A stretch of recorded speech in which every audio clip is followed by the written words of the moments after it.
Welcome, Nomadicans. Today we are doing a review on a game, but it's not like our normal reviews. Normally I would do a Nomadic demo review, but today's game is not a demo, it's not an alpha, it's not even a beta. This is an entirely released game that has actually been out for a while, but they're starting a new campaign and they reached out to me asking me to do a full, authentic review of their game. And after learning about it, I couldn't say no. So today's video is a little different, but we are going to structure it a little bit of the same, talking about the visuals, audio, gameplay, and a little bit of the originality, in my opinion, as a brand new player coming onto the market. Now, what game are we talking about today? We are talking about Seven Knights Rebirth. It is the newest entry in the Seven Knights franchise. This video is my full, honest impression, and we are going to be talking about the good and the bad. I was invited to partake in the global launch mission, which gave me the opportunity to experience the game and explore its systems and put together an honest review about how it feels to play. From the adventure, the characters, the combat, all of the above, and we're going to talk about the latest update and newest trailer they have near the end.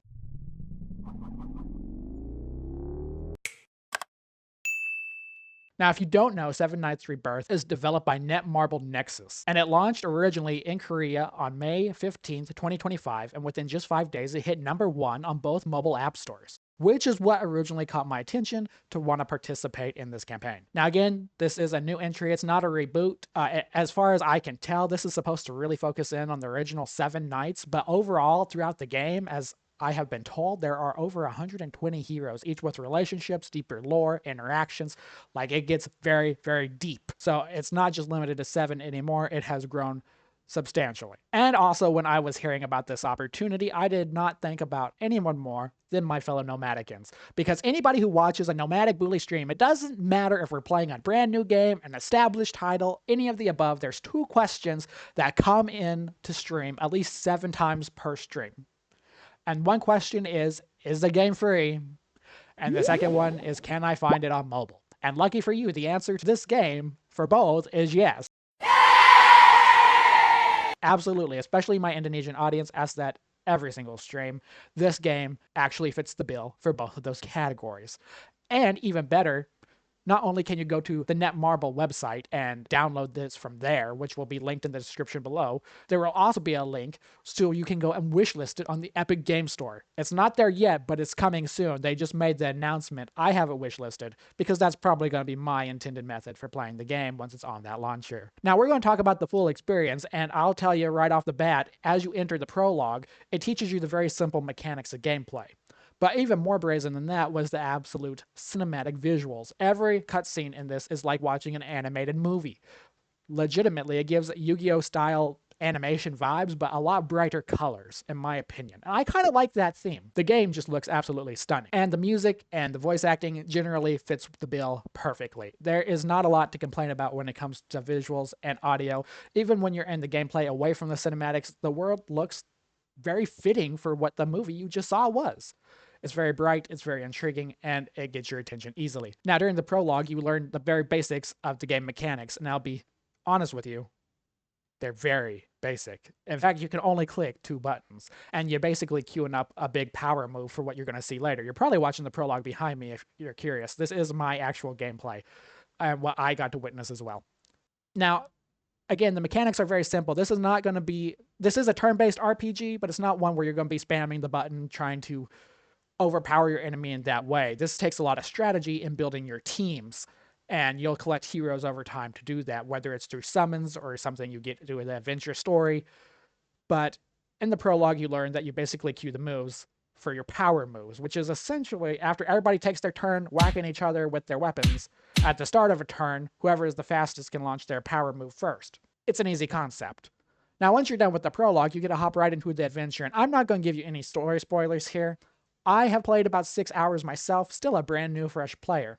And in the story mode, they call it adventure. I should be saying in the adventure mode, but to me, it is a story mode, if I am to compare it. But the premise of the story is there are these 2 adventurers who are going out in search of their own mission, and then they find you, a faceless nobody, who has memory loss. I can't make that part up. It's true, it's part of the story. I'm not gonna give you much more detail than that. You never actually see yourself. You're not a playable character, but you are playing the characters in the battle. Anyways, that's where you fit in. And you can name your character and whatnot mostly. I tried to name mine. Here is my experience with that.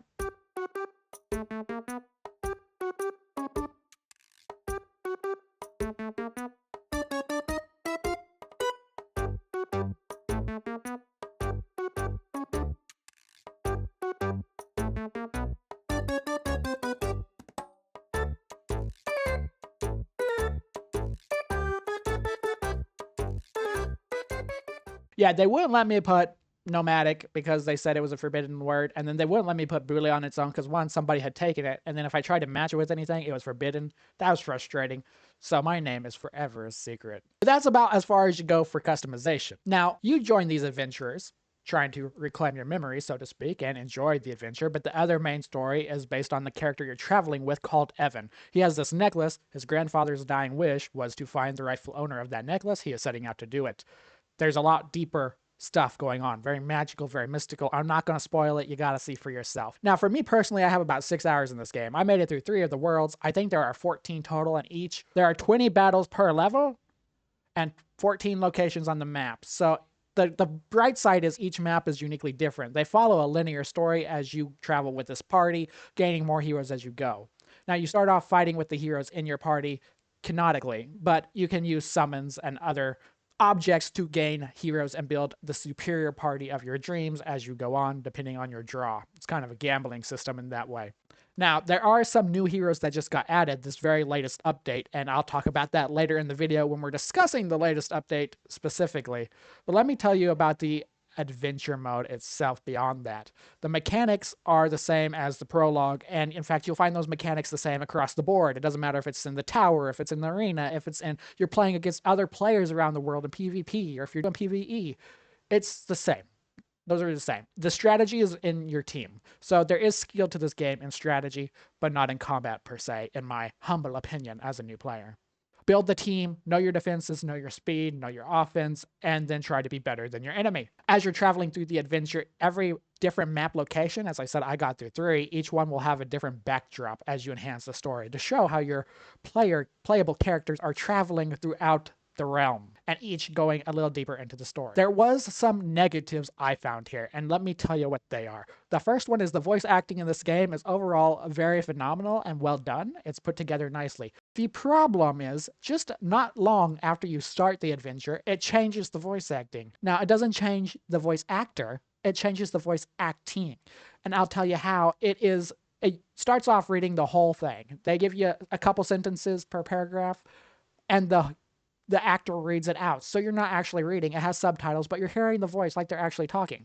You don't get that far along till they only read the first sentence. And then the next sentence or next 2 sentences, you're reading on your own. I don't know why they didn't finish it, but it makes it feel a little bit incomplete. I don't mind having to read. I just wish we had kind of settled in on one or the other. Are they going to read it all to me? Or am I going to read the whole thing? I would like it to be full on. And when your character is speaking, of course, there is no voice acting because it's you. You gotta do the acting. You're not getting paid for it, but you better do it or you're fired. Still without pay. And the second thing I had a problem with, this is probably the worst thing of the adventure story, is the story is very, very detailed. Like, it's truly cinematic. You see these big epic battles, these huge fight scenes. You see the characters talking amongst one another, again, through the text-based on occasions.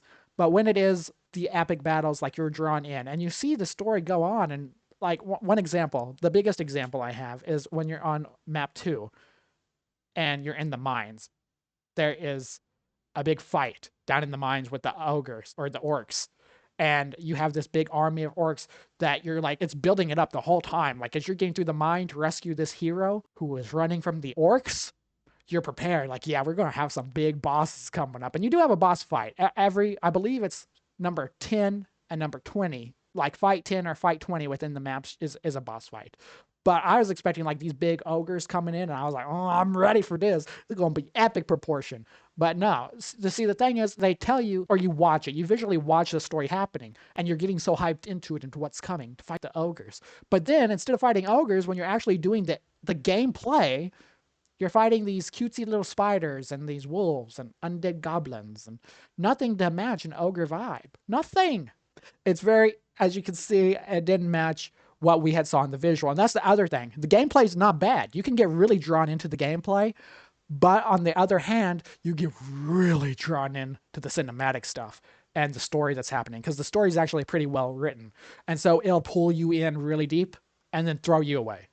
And then you get really pulled in deep to the gameplay, and it throws you away again. And you're just like getting tossed back and forth between these two elements, but it's not long enough where you can really suck in either one. And that is something I would like to see a little improvement. Let's have the gameplay actually follow, or at least the enemy style follow what is happening in the story. But that is not the case as of right now in the game. And that was a buzzkill for me, but just on a personal level, I suppose. The other way I would compare this game after playing adventure mode, if we're talking about the adventure mode, is it's a turn-based RPG, but the other way I could describe it is it's somewhat of a visual novel. Not in the way that like you have to read everything, because again, there is some voice acting and you get to see very animated cinematics, but it is a visual novel in the way you're kind of watching more than you're playing. It's like you are watching a movie rather than really playing a game. It has those feels to it. And there's nothing wrong with that, as long as that's what the player base is into. And the players who like this game are going to love that. Now, after my roughly 6 hours of gameplay, I was able to escape story mode and check out some of the town. Now, in the town, you're going to have space for missions, and there's going to be event missions, there's going to be daily missions, weekly missions. There's also a shop where you can go and buy stuff with real currency. You can spend your in-game currencies, which are rubies and gold coins. There are also a place that you can upgrade your equipment. There's a mailbox to get surprises, and there is a place for summons. Summons are probably the most important, as that's where you're going to unlock most of your new characters, your ability to upgrade those characters and fuse them. And there's even a brand new thing called Pet WISHLIST, and you can eventually get pets to join you. I haven't actually hatched my own pet yet because, again, I am still decently early on in the game, but that is something I look forward to in the very near future. And I had found out that that may not have been this update, but it was one of the updates just prior to this. So it is still a very new feature, and a very exciting one at that if you're an animal lover. Outside of the adventure mode, one of the things you're going to do as you're going to adventure mode is unlock other modes. And one of those modes being a power-up dungeon. Essentially what you're going to do in the dungeon, like the whole reason you go there, is to collect particles to power up your heroes, hence the power-up dungeon. But you do it by facing these big boss fights with your team. You put together a defensive team to go fight in pretty much every category. So it doesn't have to be the same team as your adventure mode or the same team as your arena or your tower. We'll get into those in a minute. Every team can be different, but this you're going to have a different strategy. As you can tell, there's going to be fire particle dungeons, there's ice particle dungeons, earth, light, darkness, and gold. So there's different dungeons for different rewards, and you got quite a way to go throughout the dungeons. I believe you can go up to level 15 within all the dungeons, which gives you a lot to happen. And you can only participate using special tickets or what they call a Pookie token, and that takes time within itself. But that's not unusual for most mobile games. After that, what you're going to unlock is this thing called the Infinite Tower. I call it the Infinity Tower, but it's the Infinite Tower, and it's because it is pretty infinite if you think about it. I believe there's 300 levels in total, and you just go floor by floor by floor by floor. And basically what it is they're just fights of maxed out level opponents that you're going to go head to head with and try to come up to the top of the tower. And every level is harder. It starts out just hard, and then it gets incredibly hard. I was able to get almost to floor 20 before I decided I need to keep going on the adventure mode and level up my people even more because I'm just not ready. I was already meeting levels that I had never even seen in adventure mode yet by going to the Infinite Tower, which is a really cool concept. It kind of reminds me of like the Mortal Kombat towers, but instead of fighting one-on-one opponents, you're fighting a whole group of opponents. Usually you're fighting groups of 5 or more. And then lastly, what you're going to find, and this may actually be one of my favorites, is the arena. The arena is a leaderboard where you can fight PvP other players. You can see your leaderboard, you can see friend rankings, you can see previous season rankings. It changes per season, and this is where you build a defense team, you go in and you fight. And these challenges just kind of depend on whoever you get matched with. Of course, it's going to start you off, I presume, with people very similar to you, because for me, it started off easy, got a little bit harder as I went. And that's something that I think really catches a lot of players' attention. I think the place that most people are aiming to go is probably going to be for the arena, because you can really test your skill against other people using the stuff that you've caught through the other game modes. Arena has been very well designed, in my opinion. Now to tell you a little bit about the newest update that literally just came out at the beginning of 2026, just a few days ago. As I had mentioned before, they have some new characters that came out, new heroes. For me, all 120 of them are new. So it was very similar to me. I have only unlocked one of them. Another one I am still searching for myself in game. But essentially, there's Brands and Brazel, which is a duo that you can unlock that I assume come together as one. That's the one I haven't found. And then there's Bayo Gio, which I'm probably saying wrong. and then a new story event called Ground Zero, the Silent Project. On top of that, they're celebrating the New Year still, so everything is very New Year themed. You're kind of getting a Winter Joy theme, and you can actually talk to your companions once you put them in the lobby and get a New Year message from them, usually something short, sweet, and happy. Now, one of the new characters in which we found the evil man, he just likes to talk about centipedes, but he is actually a pretty cool character. I wouldn't say he's quite the toughest character in the game, but he is definitely a cool one to have. He gives you a little bit of a necromantic vibe. I'm not going to say he is a necromancer because I haven't played with him enough, but that's the vibes he is giving, and he just loves centipedes so much, along with dark magic. Now, the other two I can't speak on yet. I'm still searching, and it gives you something to search for too. Now, with the New Year appreciation events, you get all things focusing on the Dark Knights, which is narrative and physical attack teams, by what I understand. And the key additions also include convenience features and equipment preset expansions, Guild War improvements, and practice models building on recent quality of life updates. It's the small stuff that only players who have really been deeply involved in the game are really going to understand. But for those of us who are just starting, this is the game now. This is where we're starting. But having the presets is where you can preset some teams. I did play around with that. I have a couple presets on my own. They're not too different because, again, I'm still experimenting with who the best of the best is. But it is nice to have, so you can just quickly swap them in and out.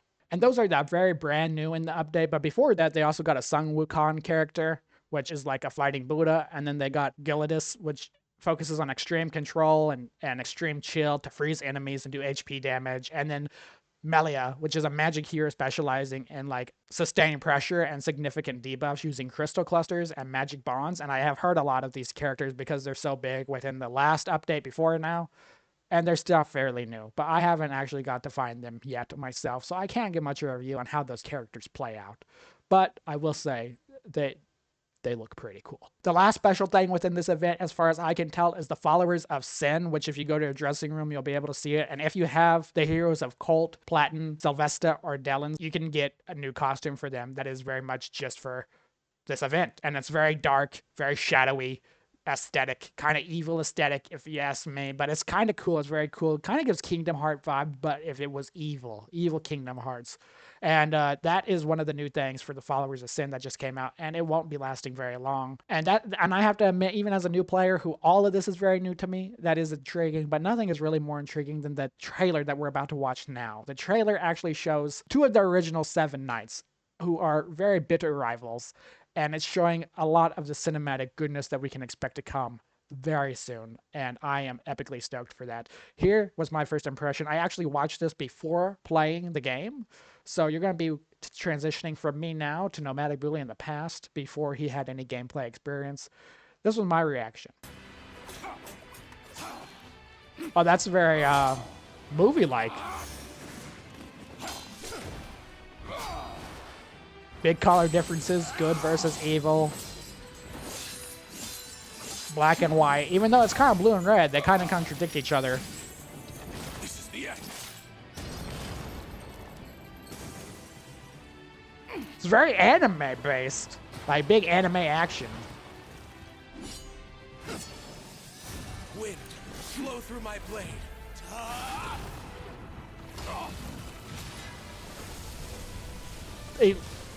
He literally cut through a mountain. Okay.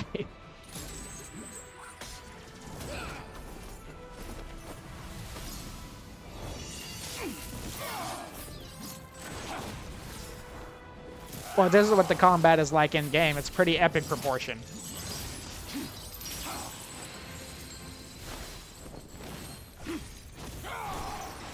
And these are quite epic feats for main heroes.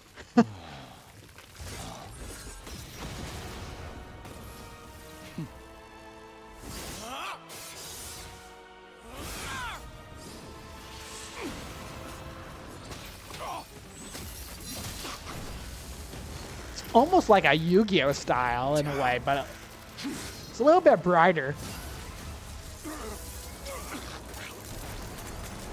Oh.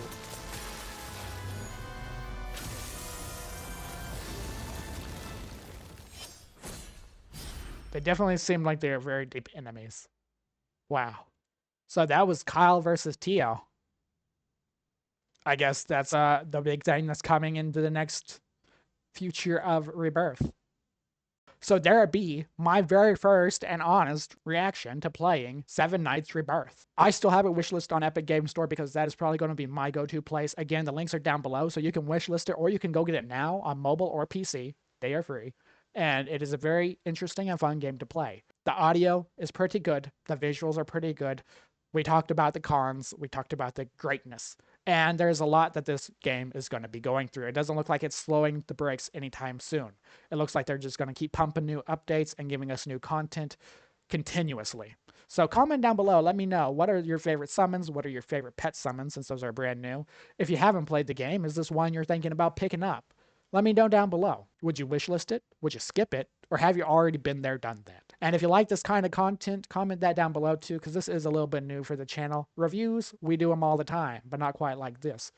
And if you liked it, make sure you hit the like button. If you dislike it, dislike. If you love it, subscribe. And don't forget, we usually go live every single day, 7 p.m. Jakarta time, except for Tuesdays and Thursdays. And I hope to see you at a live stream sometime in the very near future. Maybe we'll even be playing Seven Nights Rebirth. Disconnected.